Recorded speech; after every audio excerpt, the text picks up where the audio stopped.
ټاپي چې تفصیلي د ترکمنستان، افغانستان، پاکستان او هندوستان ګډه پروژه ده. د لومړي فاز چارې له ترکمنستان څخه تر هرات پورې عملاً پیل شوې. دا پروژه چې له ترکمنستان، افغانستان، پاکستان او هندوستان ته غاز انتقالوي.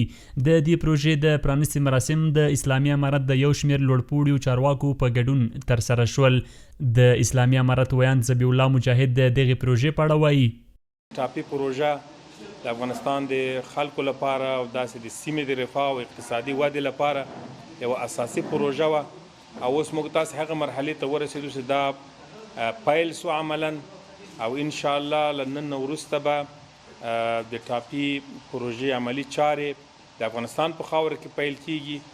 د ټاپي اول فاز هغه تر هرات پورې رسیږي چې د هرات په رسیدو سره به عین حال کې په دې کې غاز هم پرېښودل کیږي، او دا غاز به د افغانستان د خلکو لپاره وي.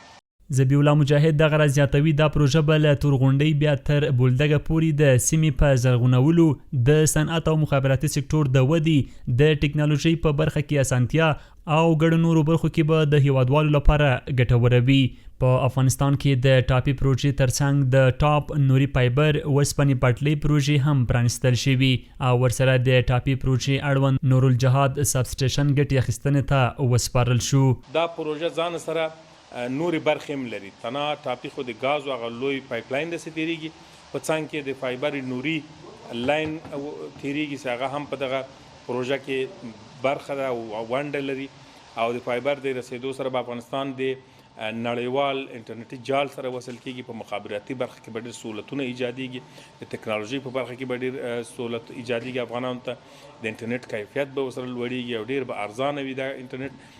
د وسپنې پټلۍ به د دې سره په څنګ کې غځي. دا پټلۍ هم تجارتي استفاده ځینې کېدلی شي، هم د سیمې د تړاو د اړیکو لپاره استفاده ځینې کېدلی شي.